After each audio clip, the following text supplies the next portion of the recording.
السلام علیکم، کیسے ہیں تمام لوگ؟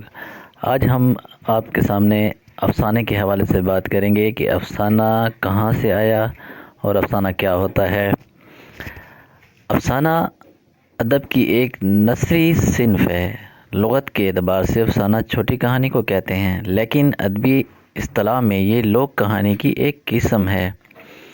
ناول زندگی کا کل اور افسانہ زندگی کا ایک جزو پیش کرتا ہے۔ ناول اور افسانے میں فرق طوالت اور وحدت تاثر کا ہوتا ہے۔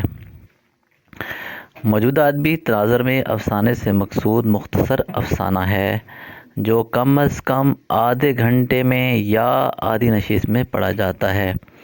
افسانہ دراصل ایک قصہ ہے، ایک کہانی ہے جس میں کسی ایک واقعہ یا زندگی کے کسی اہم پہلو کو اختصار اور دلچسپی سے تحریر کیا جائے۔ اس کی ترتیب میں اجزاء ترکیبی کا بہت زیادہ عمل دخل ہے۔ افسانہ دوسری کہانیوں سے اس لحاظ سے منفرد اور ممتاز ہے کہ اس میں واضح طور پر کسی ایک چیز کی ترجمانی اور مصوری ہوتی ہے۔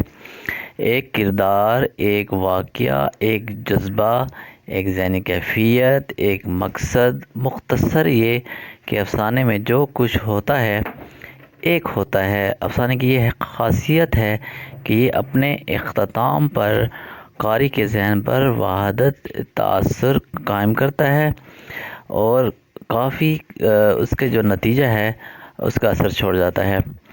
اب ہم آپ کو یہ بتائیں گے کہ اردو ادب میں افسانہ کہاں سے آیا۔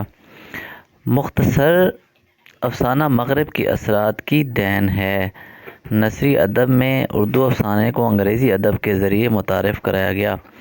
اگرچہ اس کی عمر طویل نہیں ہے مگر پھر بھی مختصر سے عرصہ میں نثری ادب کی اس صنف نے دوسری اصناف کی طرح اپنی الگ پہچان کرائی۔ اب ہم آپ کو بتائیں کہ اس کے اجزاء ترکیبی کون کون سے ہیں۔